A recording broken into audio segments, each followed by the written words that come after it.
الحمد لله الحمد لله رب العالمين. الصلاة والسلام على أشرف الأنبياء والمرسلين وعلى آله وأصحابه الفائزين برضا الله. أما بعد، أعوذ بالله من الشيطان الرجيم. بسم الله الرحمن الرحيم. واستعينوا بالصبر والصلاة. പ്രിയമുള്ള സത്യവിശ്വാസികളെ, സഹോദരന്മാരെ, വിശുദ്ധ ദീനുൽ ഇസ്ലാമിന്റെ പഞ്ചസ്തംഭങ്ങളിൽ പ്രധാനമായ നിസ്കാരവും അതുമായി ബന്ധപ്പെട്ട വിഷയങ്ങളും മുസ്ലിം ഉമ്മത്ത് വളരെ ശ്രദ്ധയോടുകൂടി ഗൗരവത്തോടുകൂടി കാണുന്ന ഒന്നാണ്.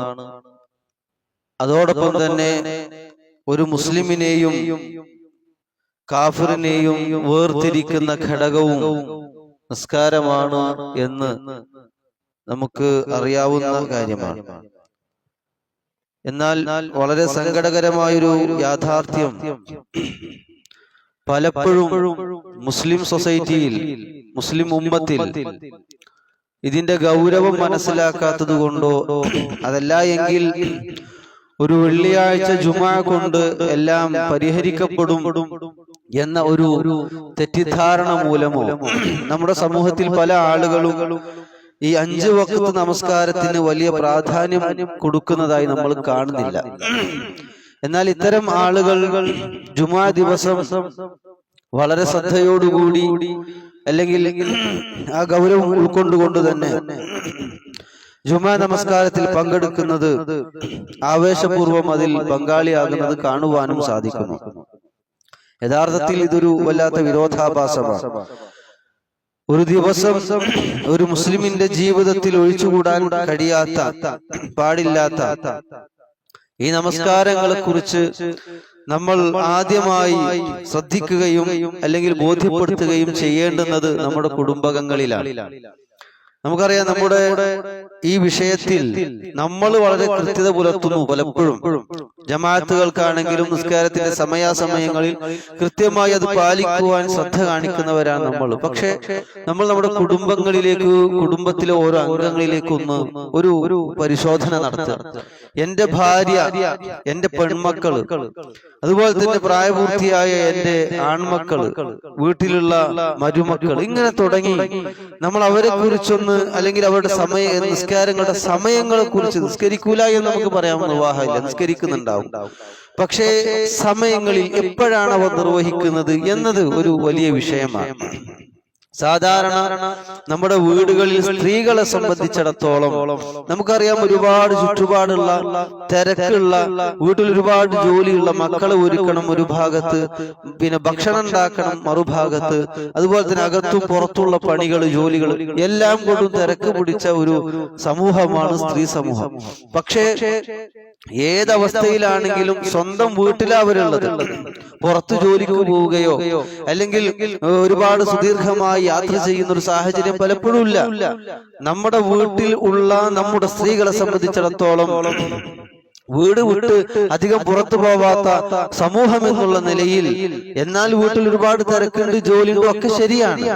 പക്ഷേ നമസ്കാരത്തിന്റെ സമയം വരുമ്പോ, ബാങ്ക് വിളിക്കുന്ന ഒരു സന്ദർഭത്തിൽ നമ്മുടെ സ്ത്രീകൾ അവരുടെ അവസ്ഥ എന്താണ്, അല്ലെങ്കിൽ അവരുടെ ജോലി തിരക്കുകളും മറ്റുമൊക്കെയായി നമ്മൾ അവരെ എങ്ങനെയാണ് കാണുന്നത് നമ്മുടെ വീടുകളിൽ നമ്മളത് ബോധ്യപ്പെടുത്തേണ്ട ഒരു വിഷയമാണ്.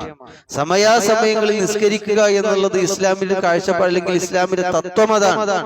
പക്ഷെ നമ്മുടെ ആളുകൾ, സ്ത്രീകൾ, നമ്മൾ പലപ്പോഴും ചോദിക്കുകയും ചെയ്യും, വാങ്ങ് കൊടുത്തില്ല, നിസ്കരിച്ചൂടെ, മേത്തൊക്കെ ചളിയാണ്, അല്ലെങ്കിൽ ഒന്ന് കുളിക്കട്ടെ, അല്ലെങ്കിൽ ഇതൊക്കെ ഒന്ന് കഴിയട്ടെ, ഇങ്ങനെ പിന്നീടത്തേക്ക് മാറ്റിവെക്കുന്ന ഒരു സ്വഭാവ രീതി പലപ്പോഴും നമ്മൾ കാണുന്നു. ഇത് മാറ്റേണ്ട, അല്ലെങ്കിൽ നമ്മൾ അത് അവരെ ബോധ്യപ്പെടുത്തേണ്ട ഒരു വിഷയമാണ്. സമയത്ത് നിസ്കരിക്കുക എന്ന ബോധം അവരുണ്ടാക്കണം. ഇന്ന സ്വലാത്ത കാനത്ത് അലൽ മുഅ്മിനീന കിതാബൻ മൗഖൂത. അതിൽ പെണ്ണുങ്ങൾ ഒഴിവല്ലല്ലോ. വിശ്വാസിയായ പെണ്ണാവട്ടെ ആണാവട്ടെ ആ സമയത്ത് നിസ്കരിക്കുക എന്നുള്ളതാണ്. പിന്നെ അത് പറഞ്ഞ് അതിന്റെ സമയം വൈകിപ്പിച്ച് ഖളാ എന്ന ഒരു വിധിയിലേക്ക് പോലും, അങ്ങനെ ഒരു വിധി ഉണ്ടോ എന്നുള്ളത് മറ്റൊരു കാര്യമാണ്. എന്നിട്ട് അങ്ങനെ മാറ്റിവെക്കുന്ന ഒരു സാഹചര്യം. അടുക്കള ജോലിയാണ്, കരിയാണ്, പുകയാണ്, ചെളിയാണ്, ഇതൊന്നും നിസ്കാരം ബാത്തിലാകുന്ന കാര്യങ്ങളല്ല. കുളിച്ചാലേ നിസ്കാരം ശരിയാവും. കുളി നിർബന്ധമാകുന്ന കാര്യമാണെങ്കിൽ കുളിച്ചിട്ട് നിസ്കരിക്കുക. അതല്ലാതെ മേത്ത് ചളിയുണ്ട്, അല്ലെങ്കിൽ കരിയുണ്ട്, പുകണ്ട്, ഈ രൂപത്തിലുള്ള ന്യായങ്ങൾ പറഞ്ഞ് നിസ്കാരം വൈകിപ്പിക്കുക എന്നുള്ളത് ഒരിക്കലും ഗുണകരമായ ഒരു സംഗതിയല്ല. ഇനിയിപ്പോ ഒന്ന് കയ്യോ കാലോ മറ്റൊക്കെ ഒന്ന് കഴുകിയായി വൃത്തിയാകുന്ന അങ്ങനെ നിസ്കരിക്കട്ടെ. എന്നിരുന്നാലും നമ്മൾ അടുക്കളയിൽ ജോലി, നമ്മുടെ സ്ത്രീകളെ സംബന്ധിച്ചിടത്തോളം അവർ ഇട്ട ആ അണിഞ്ഞ വസ്ത്രം കൊണ്ട് എന്തായിരുന്നാലും അവരുടെ ആ ശുഭവസ്ത്രം ധരിക്കൂല, വെള്ളവസ്ത്രം, നിസ്കാരക്കുപ്പായം ധരിക്കൂല എന്ന് ഉറപ്പാണ്. ഒന്നുകിൽ അത് അഴിച്ചു വെക്കുകയോ അല്ലെങ്കിൽ അത് വൃത്തിയാക്കിയോ അതിന്റെ മുകളിലാണ് അവർ സാധാരണ ഈ വെള്ളവസ്ത്രം ധരിക്കാറുള്ളത്. അങ്ങനെ ഒന്ന് പറഞ്ഞൂടെ, ഒന്ന് റൂമിൽ പോയി ഒന്ന് ഫ്രഷ് ആയിട്ട് ആ വസ്ത്രം മാറ്റിയിട്ട് ആ വെള്ള വസ്ത്രം ധരിച്ച് നിസ്കരിക്കേണ്ട സമയത്ത് ഇത് നമുക്ക് പറയാൻ പറ്റണം, ആ സമയത്ത് നിർവഹിക്കേണ്ടതാണ് എന്ന് അവരെ ബോധ്യപ്പെടുത്താൻ നമ്മുടെ പെൺമക്കളെയും നമ്മുടെ ഭാര്യമാരെയും ഇത് പറഞ്ഞ് ബോധ്യപ്പെടുത്താൻ നമുക്ക് കഴിയേണ്ടതുണ്ട്. ആ സമയത്ത് നിർവഹിക്കുക എന്നുള്ളത് സഹോദരന്മാരെ നമ്മൾ മനസ്സിലാക്കേണ്ട വിഷയം നിസ്കാരം എന്ന് പറയുന്ന ആ സമയത്ത് തന്നെ നിർവഹിക്കലാണ് ഏറ്റവും ഖൈർ, അല്ലെങ്കിൽ അതാണ് അതിന്റെ ഏറ്റവും ഗുണകരമായ വശം. എന്നാൽ സമയമുണ്ട്. ഇപ്പൊ ളുഹറിന് ഇന്ന സമയം മുതൽ ഇന്നത് വരെ എന്ന് നിശ്ചയിച്ചിട്ടുണ്ട്. അസ്റിന് ഇന്നത് മുതൽ, അതാണ് ഏറ്റവും അതിന്റെ അഭികാമ്യമായ ഏറ്റവും നല്ല സമയം, എന്നാൽ ഇത്ര വരെ ആവാം. ജിബ്രീൽ അലൈഹിസ്സലാത്തു വസ്സലാം നബി സല്ലല്ലാഹു അലൈഹി വസല്ലം അരികിലേക്ക് നിസ്കാരം നിർബന്ധമായ സാഹചര്യത്തിൽ പിറ്റേ ദിവസം ളുഹർ മുതലാണ് അത് പഠിപ്പിക്കാൻ വേണ്ടി ജിബ്രീൽ അലൈഹിസ്സലാത്തു വസ്സലാം വരുന്നത്. ഇസ്രാ മിഅ്റാജ് ഉണ്ടായി നിസ്കാരം നിർബന്ധമാക്കപ്പെട്ട സാഹചര്യത്തിൽ പിറ്റേ ദിവസം ജിബ്രീൽ അലൈഹിസ്സലാത്തു വസ്സലാം ളുഹറിന്റെ സമയത്താണ് വരുന്നത്. എന്നിട്ട് ഈ സൂര്യൻ അതിന്റെ മധ്യഭാഗത്ത് എത്തിയത് മുതൽ അവിടുന്ന് തെറ്റിയത് മുതൽ ളുഹറിന്റെ സമയം ആരംഭിക്കുന്നു. അത് ജിബ്രീൽ അലൈഹിസ്സലാത്തു വസ്സലാം അത് കാണിച്ചു കൊടുത്തു, അതിന്റെ നിസ്കാരവും രൂപവും കാര്യങ്ങളും. ആദ്യത്തെ ദിവസം ജിബ്രീൽ പോയി അസറിന്റെ സമയത്ത് വന്നു. ആ പ്രഥമ സമയത്ത്, അതിന്റെ ആദ്യ സമയത്ത് അസർ നിസ്കരിച്ച് കാണിച്ചു കൊടുത്തു. മഗ്രിബും അങ്ങനെ തന്നെ, ഇശാവും അങ്ങനെ തന്നെ. അന്നത്തെ ദിവസം ഈ സമയങ്ങൾ, ഈ നിസ്കാര സമയങ്ങളൊക്കെ തന്നെയും അതത് സമയങ്ങളിൽ നിർവഹിച്ചു കാണിച്ചു കൊടുത്തു. പിറ്റേ ദിവസം വന്നു ജിബ്രീൽ അലൈഹിസ്സലാത്തു വസ്സലാം. ആ കാര്യം നബി സല്ലല്ലാഹു അലൈഹി വസല്ലം പറയുന്നുണ്ട്, അമ്മനി ജിബ്രീലു ഇൻദൽ ബൈത്തി മറത്തൈൻ. ബൈത്തിന്റെ അരികിൽ വെച്ച്, ബൈത്തുൽ ഹറാമിന്റെ അരികിൽ വെച്ച് ജിബ്രീൽ എന്റെ അടുത്ത് 2 തവണയാണ് എനിക്ക് ഇമാമായി നിസ്കരിച്ചത് എന്ന്. ആദ്യത്തെ ദിവസം അതാത് സമയങ്ങളിൽ ഇമാമായി ജിബ്രീൽ നിസ്കരിക്കുന്നു, മഅ്മൂമായി നബി സല്ലല്ലാഹു അലൈഹി വസല്ലം അത് പഠിപ്പിച്ചു കൊടുക്കുകയാണ്. പിറ്റേ ദിവസവും വന്നു. അതെന്തിനാണ്? ഈ നിസ്കാരങ്ങളുടെ അവസാന സമയം ഏതാണ് എന്ന് പഠിപ്പിക്കാൻ. ഇപ്പൊ ളുഹറിന് ഏതുവരെ ആവാം, അസർ ഏതുവരെ ആവാം, അതിന്റെ അവസാന സമയം വന്ന് നിസ്കരിച്ച് കാണിച്ചു കൊടുക്കുകയാണ്. അത് എന്തിനാണ്?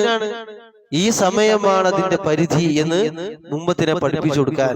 ളുഹർ ഇന്നത് മുതൽ ഇന്നത് വരെയാണ്, അസർ ഇന്നത് മുതൽ ഇന്നത് വരെയാണ് എന്ന് പഠിപ്പിച്ചു കൊടുക്കാനാണ്. അപ്പോ നമ്മൾ മനസ്സിലാക്കുക, ളുഹറിന്റെ സമയം ഏത് മുതലാ? ആ സവാലു ശംസ്, സൂര്യൻ അതിന്റെ മധ്യഭാഗത്ത് തെറ്റിയതിന് ശേഷമാണ്. മുമ്പ് വാച്ചില്ല, ക്ലോക്കില്ല, സൂര്യനെ ആസ്ഥാനമാക്കിയാണ്, അതിനെ ബേസ് ചെയ്തുകൊണ്ടാണ് നിസ്കാരം ഉണ്ടായിരുന്നത്, സമയം കണക്കാക്കിയിരുന്നത്. സോ ആ മധ്യഭാഗത്ത് തെറ്റിയ ളുഹർ ആരംഭിച്ചു അസർ വരെ. അപ്പൊ അസർ എപ്പോഴാ?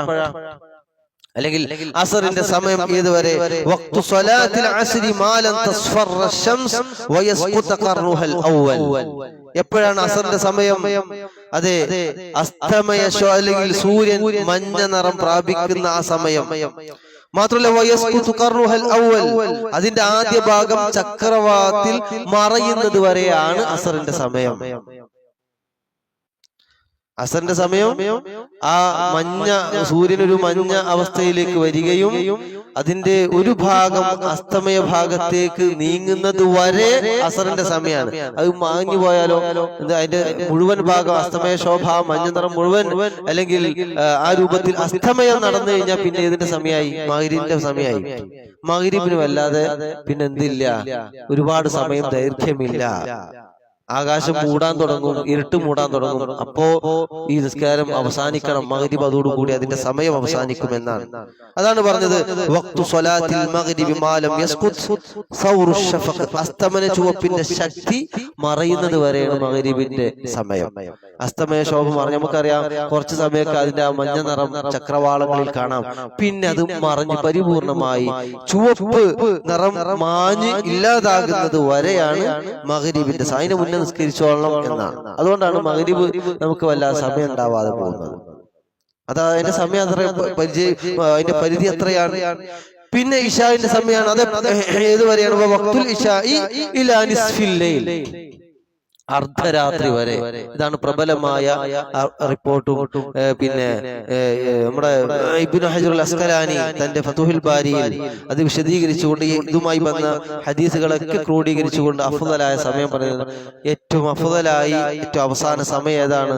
ഇശാഇന്റെ അർദ്ധരാത്രി വരെയാണ്, നിസ്ഫുൽ ലൈൽ വരെയാണ് അതിന്റെ സമയം എന്ന് പ്രവാചകൻ സല്ലല്ലാഹു അലൈഹി വസല്ലം പഠിപ്പിക്കുകയാണ്. വഖ്തു സ്വലാത്തിൽ ഫജ്രി മാ ലം തത്ലുഇ ശംസ്, ഫജ്റിന്റെ സമയം സൂര്യൻ ഉദിക്കുന്നത് വരെ, സൂര്യൻ ഉദിച്ചു തുടങ്ങും വരെയാണ് അതിന്റെ സമയം. അപ്പോൾ ഇതൊക്കെ നമ്മൾ ശ്രദ്ധിക്കേണ്ട വിഷയങ്ങളാണ്. അതിന്റെ ഏറ്റവും ആദ്യ ഘട്ടത്തിൽ തന്നെയാണ് നമ്മൾ നിസ്കരിക്കേണ്ടത്. പുരുഷന്മാരെ സംബന്ധിച്ചിടത്തോളം അകാരണമായി ഒരു ഉദുറുമില്ലാതെ അവർ പള്ളിയിൽ വരാതിരിക്കുന്ന ഒരു സാഹചര്യം ഉണ്ടാവും, ജമാഅത്ത് കളയുന്ന ഒരു സാഹചര്യം ഉണ്ടാവരുത് എന്ന് കൃത്യമായി മനസ്സിലാക്കുക. ജമാഅത്തിന് നമ്മൾ പള്ളിക്ക് വരുമ്പോ നമ്മൾ സ്ത്രീകളോട്, വീട്ടിലെ സ്ത്രീകളോട് പറയാ, മോളെ നിസ്കരിക്കണം, അല്ലെങ്കിൽ ഭാര്യയോട് പറയാ നിസ്കരിക്കാനുള്ള സമയം, വേഗം നിസ്കരിച്ചോ, കയ്യോ കാലോ കഴുകി ഒന്ന് വൃത്തിയായിട്ട് വേഗം ഒന്നും ഉണ്ടാക്കി നിസ്കരിച്ചോ എന്ന് പറയാൻ നമുക്ക് പറ്റണം. ഇവരാണ് പലപ്പോഴും ഈ വിഷയത്തിൽ, സ്ത്രീകളാണ് ഇതിലൊരു പിന്നോക്കാവസ്ഥ അല്ലെങ്കിൽ ഒരു അമാന്തം കാണിക്കുന്ന സാഹചര്യം അവരിലാണ് ഉള്ളത്. അത് ബോധ്യപ്പെടുത്തുക. അല്ലാഹു സുബ്ഹാനഹു വ തആല നിസ്കാരത്തെ കൃത്യമായ രൂപത്തിൽ നിർവഹിക്കുകയും അത് നിലനിർത്തുകയും ചെയ്യുന്ന സ്വാലിഹീങ്ങളിൽ അല്ലാഹു നമ്മേവരെയും ഉൾപ്പെടുത്തി അനുഗ്രഹിക്കുമാറാവട്ടെ. റബ്ബനാ ആതിനാ ഫിദ് ദുനിയ ഹസന വഫിൽ ആഖിറതി ഹസനത വഖിനാ അദാബന്നാർ വആഖിറു ദഅവാനാ അൽഹംദുലില്ലാഹി റബ്ബിൽ ആലമീൻ. അസ്സലാമു അലൈക്കും വറഹ്മത്തുള്ളാഹി വബറകാതുഹു.